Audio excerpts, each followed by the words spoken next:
Hey everyone, hope you're doing well. I'm Lucas and welcome back to a pretty special video to begin with, because we are now beginning the series where we're going to go through all of the F1 Esports races this season, qualifying and race, all 12 races. I've got all the onboards this year, and honestly it's such a pleasure to bring you guys this content. I'm so hyped to actually be able to give you guys this content this year. For this year's season.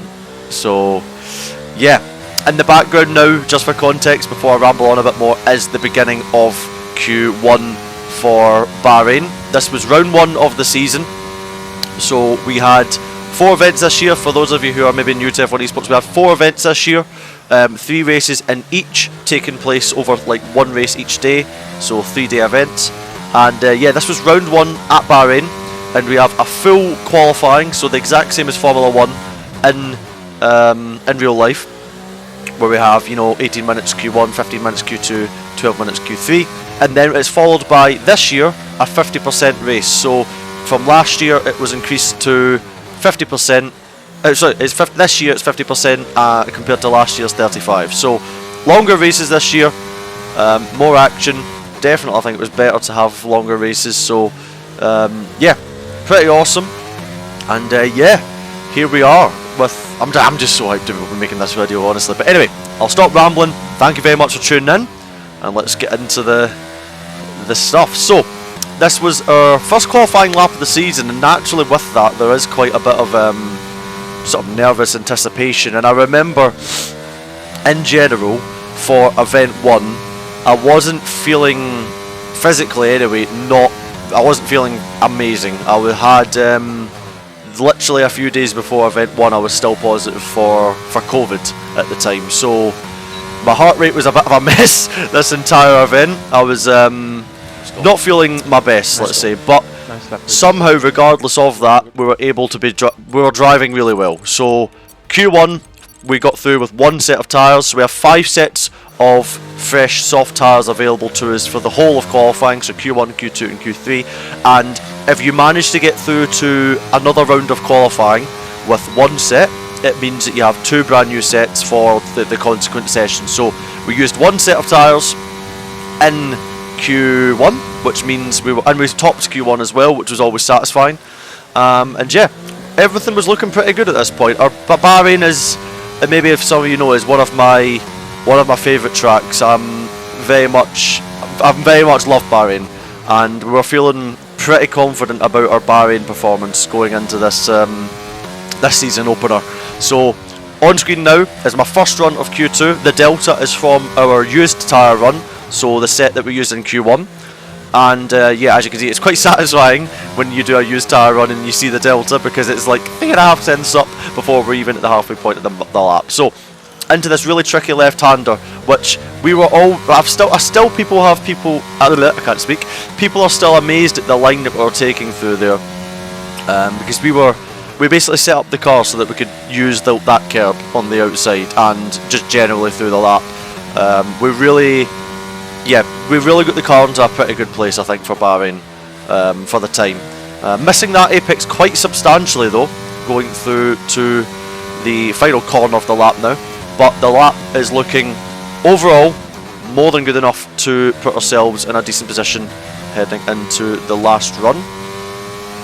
But that penultimate corner is definitely going to cost us time, and it puts us P3, only 600s off of P1, but still a relatively competitive lap time overall heading into the final run of Q2. So we've still got a bit of time on the table, we know that from the lap, so we wanted to just solidify our way into Q3. So heading into turn 1 now, braking just before the 100-metre boards, and the second we turn in, we lock both rear tyres and we are correcting the steering all the way, and the lap is already done. We are 2 tenths down, we're 2.5 tenths down, sorry. So this lap was, this lap was in the bin, and as you can see, I couldn't bring that lap back at all. However, our first run was still good enough for P6, as was our pace in this quali. So we were thankfully through.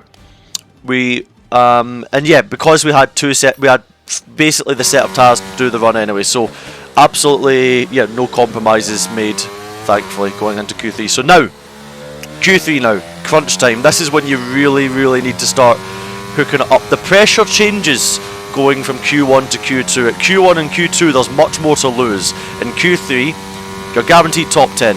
Now it's just about putting yourself in the best place as possible, because you're already starting in the point scoring position. So heading into turn 1, not even making the apex, but the critical thing is we carried so much speed into that apex. So regardless of not making the apex, we are still on for a pretty solid lap. So heading into turn 4 now, getting a perfect apex, using all the road in the exit, car right in the curbs quite nicely, and it's a really solid sector 1 for our first run of Q3.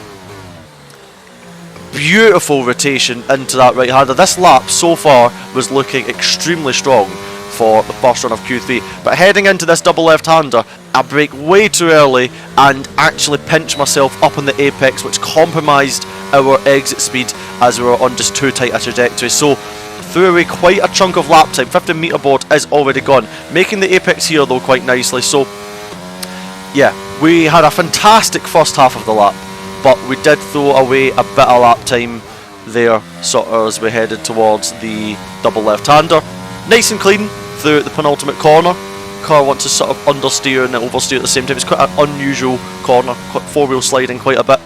Into the last corner though, carrying in good speed, not quite making the apex perfectly, but carrying good enough speed nonetheless. So DRS open to the line, and it's a 9.01, a very respectable banker lap in the start of this on the start of this qualifying session. So that puts us in provisional pole position, but we know we have more time in it, and I was pretty confident that this lap was not going to be good enough to get pole. So now I'm going to take you through my final run of Q3 for F1 Esports Bahrain qualifying. Heading towards turn 1, you're looking for your reference marker, cannot speak, into turn 1, braking just before 100 metres, and we are actually down into turn 1 as we got probably a bit more of a rounded apex on that corner, but we didn't carry in the same speed as the time before. Darted in lots of speed, more speed on the entry, but we just lose a little bit on the exit, so we actually start this lap quite a bit down on the lap before. The first half of the lap before was actually very strong. Not quite making the apex, but we do pick up quite solid traction on the exit and regain some of that time lost. But we know going into this double left hander, we have times where we brake extremely late and perfectly hit that apex. That was extremely committed into that corner, and we have gained over a tenth into the double left hander. So now we know we've got just to hold on to the lap time, missing the apex actually into what I think is T10, but carrying extremely good speed. Delta is 0.12 up, penultimate corner to navigate now, down to 4th gear, getting a nice bit of rotation into the apex, maybe losing a smidge of time. Purple in the middle sector, our teammate Barry Berman goes provisional pole position, but we have got enough time in the bag to hopefully beat that lap time. So much speed on the entry, and we have gained even more time. Come on! To the line! Come on! Let's go! Come on! Let's go. Watch out. And we knew that was a really good lap, just when we needed it. And we have only 2 more cars to negotiate before we secure pole position. Let's go! Yes, sir! P1, man! Let's go. Yes, sir! Yeah! Yes, sir! Right, there we go. Oh. Let's go, my guy. Oh, the pressure! Oh my god, that was tough. Oh. Right, let's not lose our heads. We've got a race to do, but oh, guys, let's go! Great job, Barry, as well. Huge job by the team. Oh. Lap. Honestly, it's hard to ask for a better qualifying session to kick off the season. P1 and P3 for the team heading into the season opener in Bahrain. Everyone is on hard. We are now on the grid. Good luck. Okay. Hard tyres to begin this race. Good luck. We've got our fuel selected, we've got our setup loaded, and now it's time to kick off a new season of F1 Esports. 5 red lights appearing on your screen now. and we are away, and we get an outstanding start off of the line. Second phase of traction was outstanding, and we're clear into turn 1. So phenomenal start, couldn't ask for anything better. And Barry now, our teammate, round the outside of Thomas Rauner into turn 1, and we are now a papaya 1-2 to kick off lap 1 of the F1 Esports 22 Championship.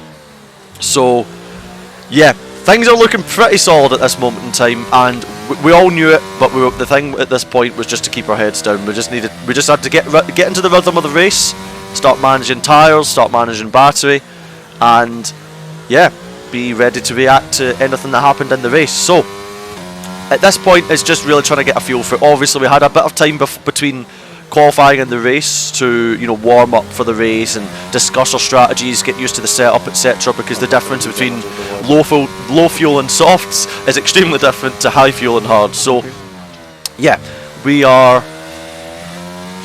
just getting into the rhythm now.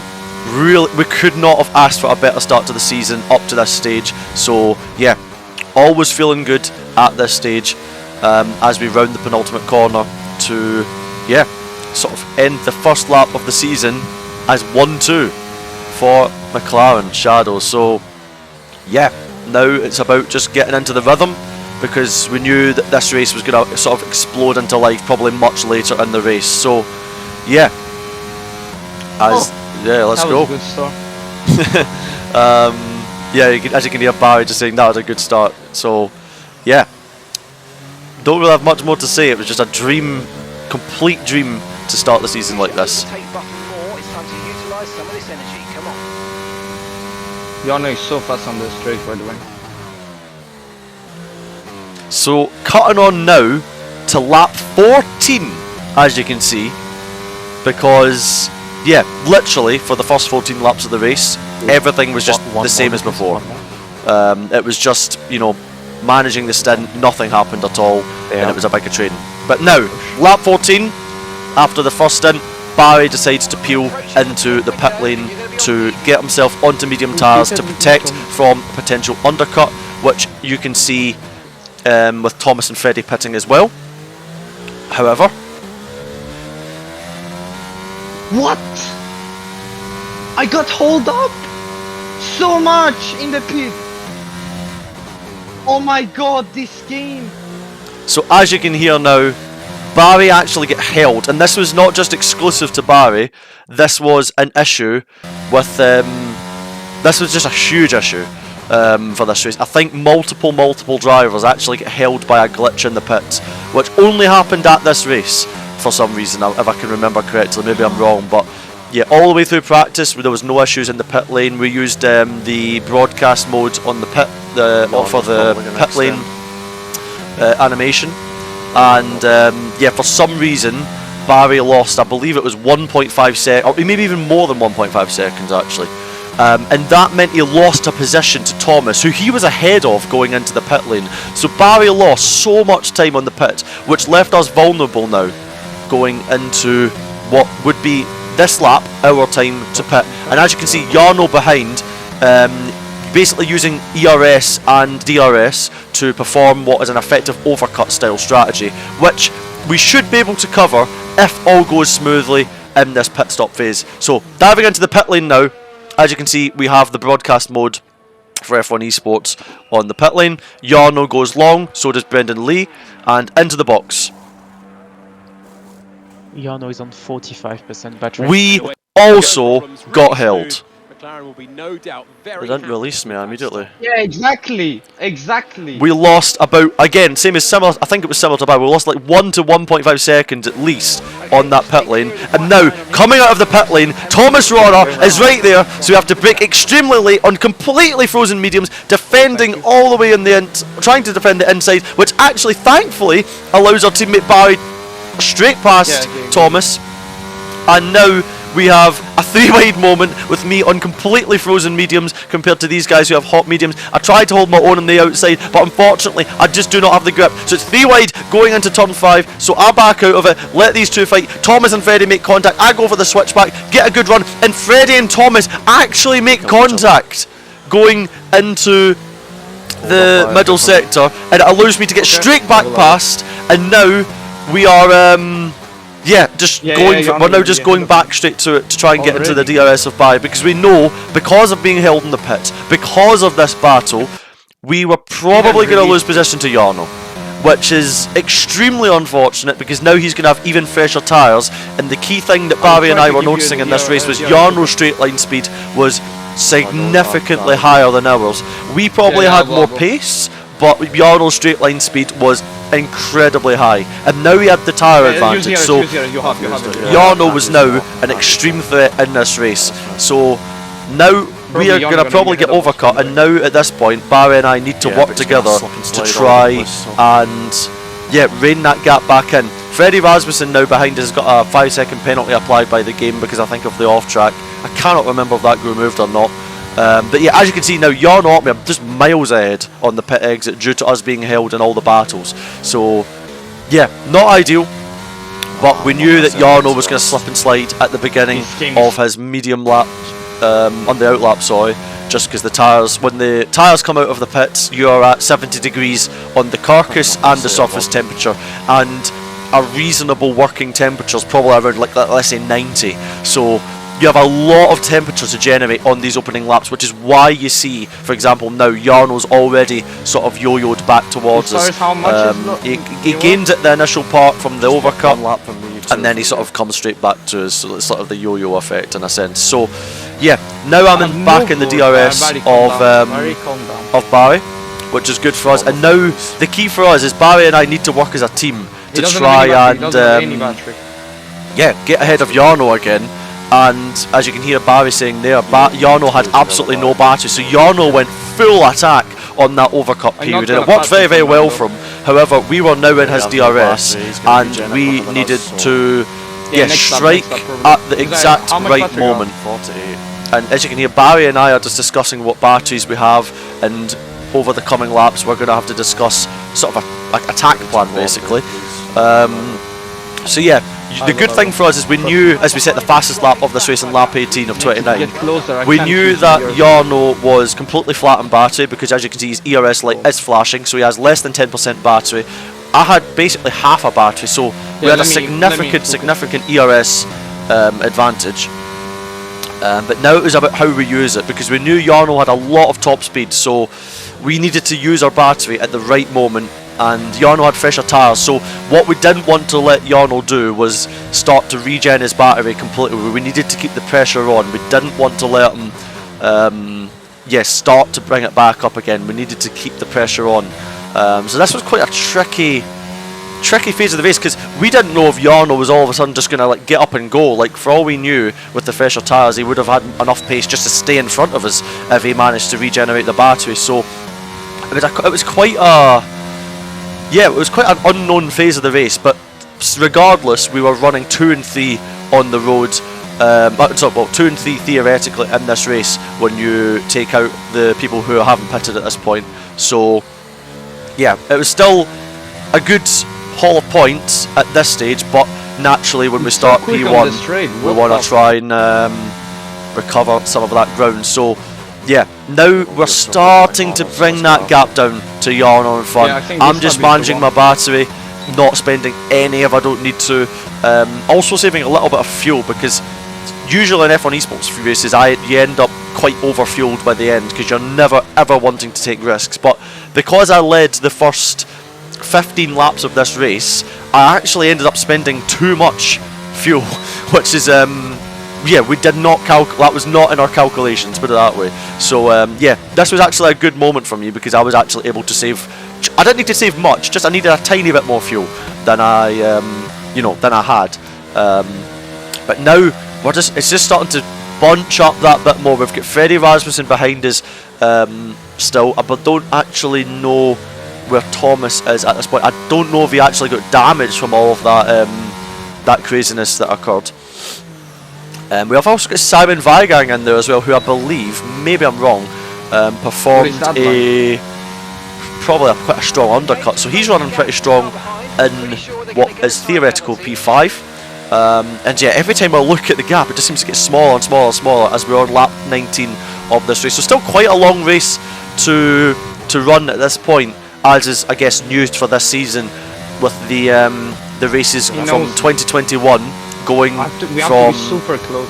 from 35% to 50%, which is yeah, good to see, because the races are getting longer and longer, and I really think all the drivers and all the fans thoroughly enjoyed it being 50% races this year. So big props to F1 Esports Trust on me, that Yona, change, I because I know. think that was a really We have to strong be super close. improvement. And the format this year in general was really good as well, with having just one day each for a race. It was much better time managed for us drivers and teams, because it allowed us to be. It was a lot healthier I'll try it.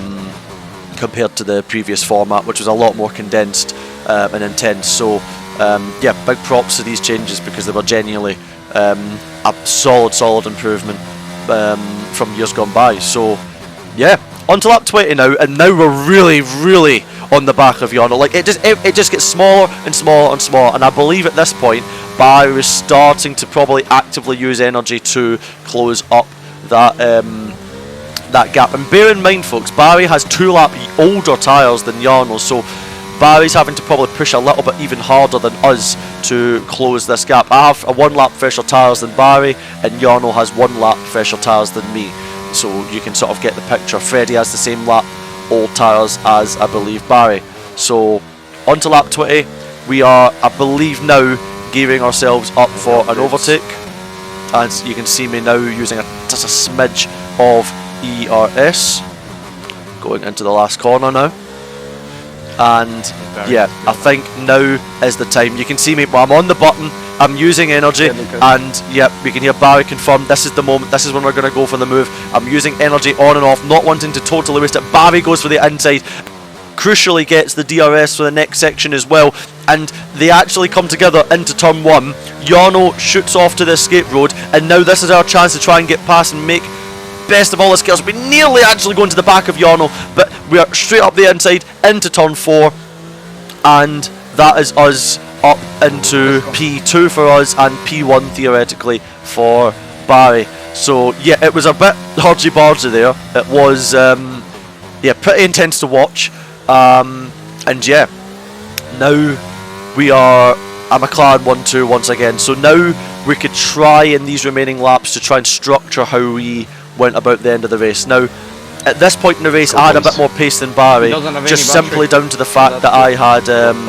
fresher tyres and probably a bit more energy as well. How much you are? Identical, I think. And yeah, actually no, tell a lie, sorry. We had the exact same battery at this point in the race, as you can hear Barry confirm and I confirm in the race on the radio. But I had fresher tyres, so naturally I was able to follow quite closely to Barry. And if you're going for overtake, please do this.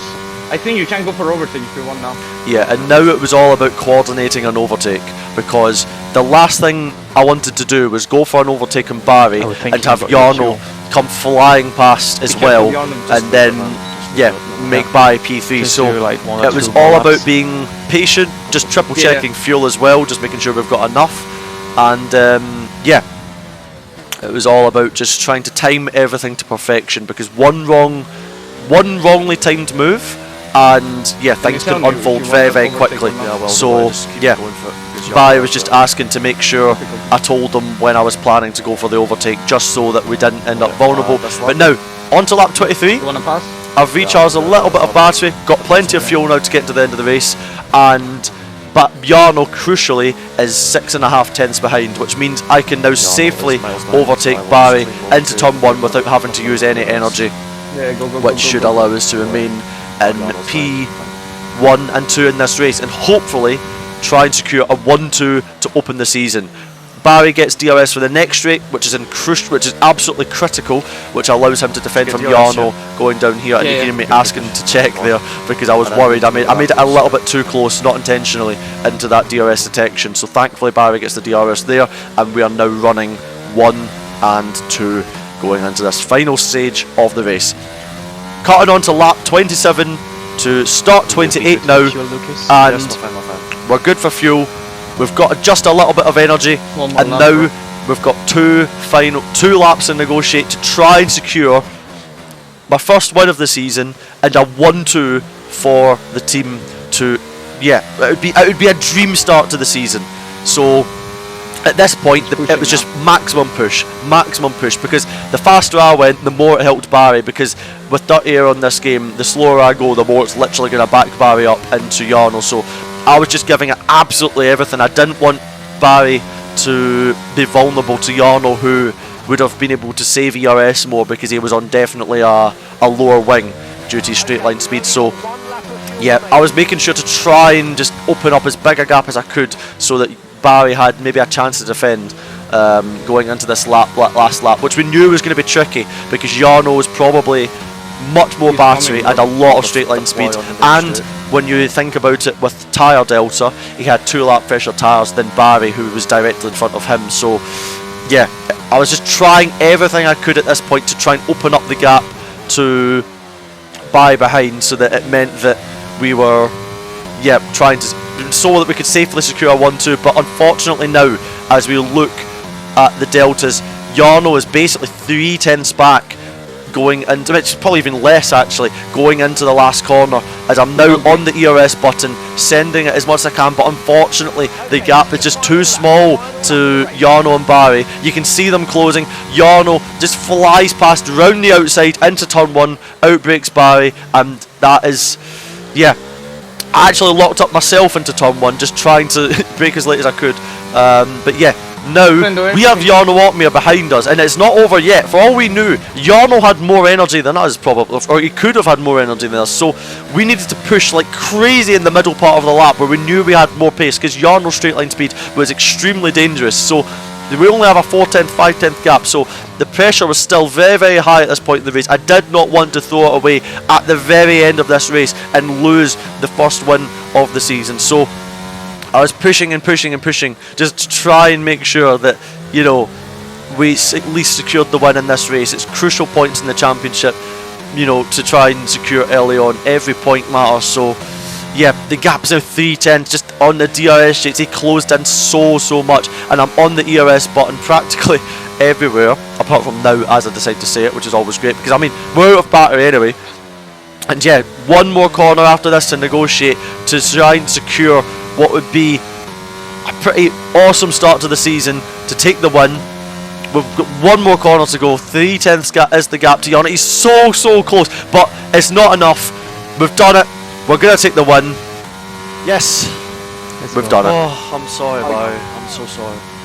Wait, why am I dropping down? What's happened with the game? Okay. Glitch. Oh, we've got the win though, so I'm so sorry, Barry. All good. I'm sorry. I tried to push as much as I could so that you had the gap. I'm sorry. I think we were just. I think the pit stop period made us waste a lot. But So there you have it, folks. Thank you so much for tuning in. Watch for what will be the first of 12 race videos for this year's F1 Esports series. And yeah, we managed to pick up a 1-3 for the team in the first race of the season, which we were so close to the 1-2. So naturally, we had a bit of initial disappointment after, yeah, just losing it out on the last lap. But nonetheless, still a fantastic start to the season to secure, you know, just a great result for the team. My 3rd win in F1 Esports, and yeah, it was a pretty great start to the season. So thank you very much for tuning in. I hope you enjoyed this video, and yeah, I hope to catch you guys in the next one. Take care, everyone. Love you all. Thank you so much for the support, and yeah, catch you guys in the next one. Ciao.